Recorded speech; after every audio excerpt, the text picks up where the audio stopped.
पराभवाला सामोरं जावं पराभव म्हणजे भाजपचा तिथे बेळगावमध्ये मोठा विजय झाला. बेळगावमध्ये मराठी माणसाचा पराभव व्हावा व घडवला जावा यासाठी तिथे काय काय झालं असेल याची आता कल्पनाच करवत नाही. ज्या प्रकारचा मला निकाल समोर आला आहे अनपेक्षित आहे. नक्कीच किमान 20 ते 22 जागा आम्ही जिंकू आणि इतर काही लोकांच्या मदतीनं आम्ही म्हणजे मराठी माणूस तिकडला महापालिकेत सत्ता स्थापन करेल अशी आमची पूर्ण खात्री होती.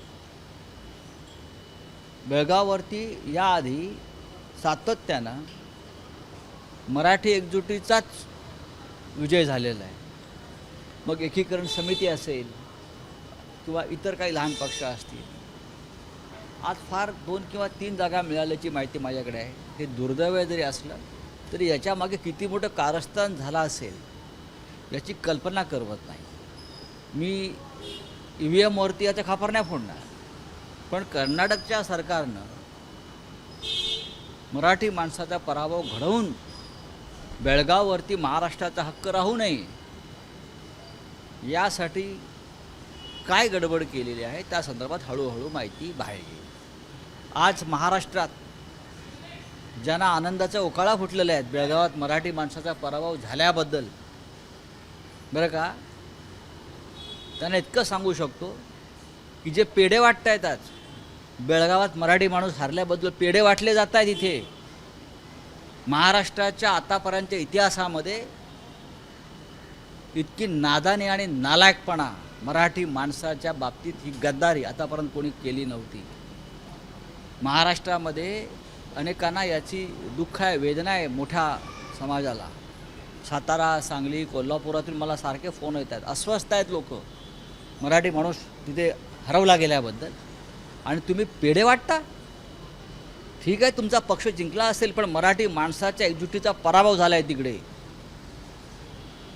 आणि जे पेढे वाटतायत त्यांना महाराष्ट्राची मराठी जनता माफ नाही करणार, लक्षात घ्या. शेकडो लोकांनी बलिदान दिलं आहे बेळगावसाठी, मराठी माणसाच्या त्या अस्मितेसाठी. शेकडो लोक मेले आहेत. आम्ही 69 लोक बाळासाहेब ठाकरेंच्या नेतृत्वाखाली 69 मराठी सैनिकांनी हौतात्म्य पत्करलं आहे. बाळासाहेब त्या कारणासाठी तुरुंगात गेलेले आहेत. 105 हुतात्मे जे मेले त्यात बेळगावचे सुद्धा मराठी मुलं आमची आहेत त्यावेळेला. आणि तुम्ही पेढे वाटताय मराठी माणूस हरल्याबद्दल? लाज नाही वाटत तुम्हाला? राजकारण बाजूला ठेवा, पण एक मराठी माणूस म्हणून तुम्हाला लाज वाटली पाहिजे. पेढे वाटताना, जल्लोष करताना, आमच्यावरती आरोप करताना. सर, आशिष शेलार असं म्हणाले की तुम्ही म्हटलं होतं की तिथे भगवा फडकणार, पण नेमका तिथल्या लोकांनी खरा जो भगवा कलर आहे तो फडकून दाखवला. असं जर तुमचा भगवा झेंडा तिथे असेल खरोखर, मग जेव्हा कर्नाटक सरकारने भगवा उतरवला छत्रपती शिवाजी महाराजांचा, तेव्हा तुमच्या तोंडात बोळकं का कोंबलं होतं? तिथे मराठी माणसावर जे अन्याय होतो, अत्याचार होतो, तेव्हा तुम्ही गप्प का बसता? मराठी मुलांवर खोटे आरोप, खोटे गुन्हे दाखल करून, बरं का, त्यांना सडवलं जातं आहे, तेव्हा तुम्ही गप्प का बसताय?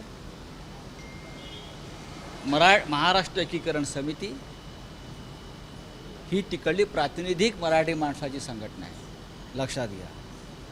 मग ती काँग्रेसची नाही किंवा अन्य पक्षाची नाही. आम्ही सगळे शिवसेनेपासून आतापर्यंत प्रत्येक पक्ष, गोपीनाथराव मुंडे असतील, प्रमोद महाजन असतील, मी आता तुम्हाला सांगतो, हे सुद्धा महाराष्ट्र एकीकरण समितीच्याच मागे ठामपणे उभे राहिले आहेत. कारण ती मराठी माणसाची तिकडली प्रातिनिधिक संघटना आहे.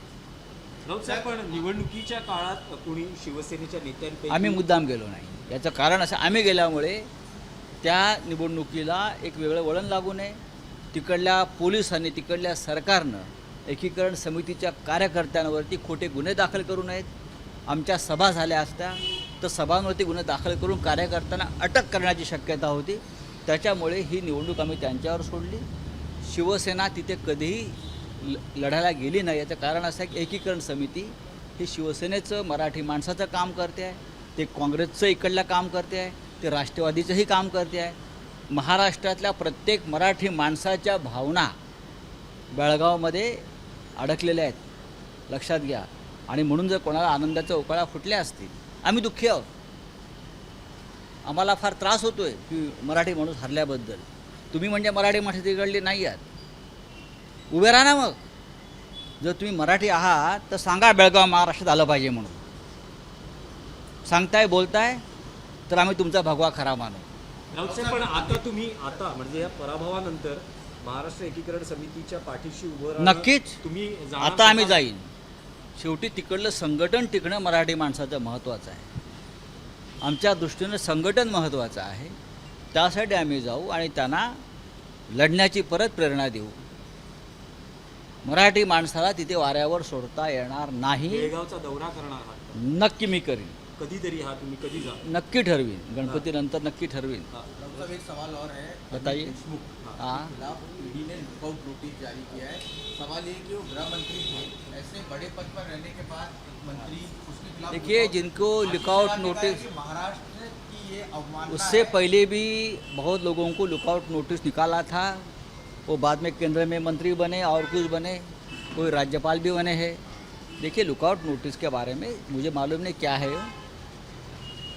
वो लीगल बैटल लड़ रहे हैं, उनकी लड़ाई चल रही है. और उनके बारे में मैं क्या बताऊं क्या वो करने जा रहे हो. मैं क्या बताऊं. अब बीजेपी को ज़्यादा मालूम है तो बीजेपी उनके बारे में जानकारी राऊत देगी. साहेब, हाच प्रश्न मराठीत आहे की अनिल देशमुख यांना लुकआउट नोटीस बजावण्यात आली नाही, मला त्याच्याविषयी काही माहीत नाही. संदर्भातही कारवाई मला सुरू आहे. त्याविषयी माहीत नाही. ही कायदेशीर बाब आहे. मी याच्यावर कसं काय बोलीन. हे पण तुम्हाला काय महाराष्ट्र वाटतं, विकास- त्यांनी ईडी समोर अपेअर व्हायला मी पाहिजे. काही बोलणार नाही या मंत्री होते ते, विषयावर. गृहमंत्री मी होते. काही बोलणार नाही. आपण मला बेळगावातील प्रश्न विचारला, मी त्याच्यावर उत्तर राऊत दिलं. साहेब, आणखी एक आहे की पुण्यामध्ये एक तुम्हाला इशारा देण्यात आलेला आहे. तुम्ही आत्ता जो दौरा केला त्यात तुम्ही जे विधान केलं त्यावर भाजपचा आक्षेप आहे. कोथळा काढण्यासंदर्भातलं ते विधान होतं. त्या संदर्भात माफी मागावी, अन्यथा का अफजल तुम्हाला खानाचा कोथळा काढल्याबद्दल कोणाला वाईट वाटतंय का. त्यांनी पुण्यात सांगावं. फिरू देणार नाही असं भाजप. अफजल खानाचा कोथळा काढल्याबद्दल कोणाला वाईट वाटत असेल तर त्यांनी सांगावं की छत्रपती शिवाजी महाराजांनी अफजल खानाचा कोथळा काढला अशी इतिहासामध्ये नोंद आहे. ते सत्य आहे. आणि त्याबद्दल जर कोणाचा कोथळा दुखत असेल तर त्यांनी स्पष्ट करावं, मग मी उत्तर देईन. मी इतकंच म्हटलेलं आहे की पाठीत खंजीर खुपसणं ही आमची प्रवृत्ती नाही. आमच्यावरती आरोप केला. भारतीय जनता पक्षाचे प्रदेशाध्यक्ष जे आहेत चंद्रकांत दादा पाटील, बरं का, हे महान एक विद्वान सद्गृहस्थ आहेत महाराष्ट्रातले. त्यांनी आरोप केला आमच्यावरती की आम्ही म्हणजे खंजीर खुपसणारे लोक. त्यांनी मुख्यमंत्र्यांचं नाव घेतलं. तेव्हा मी त्यांना असं सांगितलं की आमची ती प्रवृत्ती नाही आहे. ती शिवसेना आहे. बाळासाहेब ठाकरेंचा विचार आम्ही पुढे नेतो. पाठीत खंजीर खुपसायचा नाही. जे काय असेल ते समोरून वार करा. छत्रपती शिवाजी महाराजांनी अफजल खानाचा कोथळा हा समोरून काढला. अफजल खानाने छत्रपतींच्या पाठीत खंजीर खुपसायचा प्रयत्न केला, तेव्हा हा कोथळा काढला. ही आमची परंपरा आहे. आता हा कोथळा काढल्याबद्दल इतिहासातला जे मी दाखला दिला, कोणाला वाईट वाटत असेल तर मी सकाळीच सांगेन, इतिहासाचं पुस्तक छत्रपती शिवरायांचं चरित्र, सेतू माधवराव पगडे असतील, बाबासाहेब पुरंदरे असतील, किंवा इतिहासकार एक डफ म्हणून होते ब्रिटनचे, त्यांची काही पुस्तकं आहेत ती आपण भाजप कार्यालयात पाठवून देऊ. त्यांनी वाचावी ती पुस्तकं. आणि मग कोथळा फोडून काढला की मागून काढला याबाबत त्यांनी निर्णय द्यावा. नाही, पुण्याचे पदाधिकारी असं म्हणतात माफी मागितली नाही तर अरे पुण्यात फिरू सोडून देणार द्या. नाही. कधी यायचं पुण्यात सांगा. तारीख द्या, येतो मी. तारीख द्या मला, मी येतो.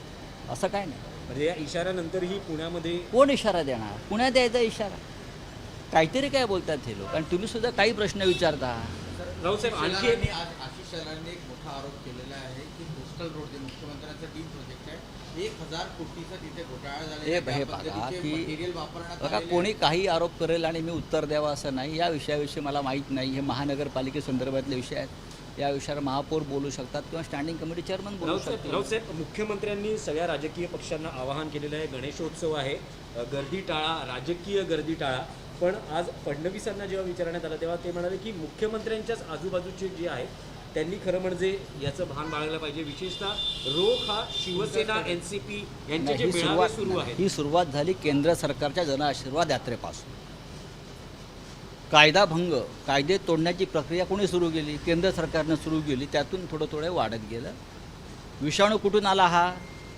हा जनआशीर्वाद यात्रेतून विषाणू पसरला गर्दी जमवण्याचा. पण आता हळूहळू त्याच्यावरती फवारणी सुरू आहे आणि आता ही गर्दी कमी केली जाईल. ABP माझा, उघडा डोळे बघा नीट.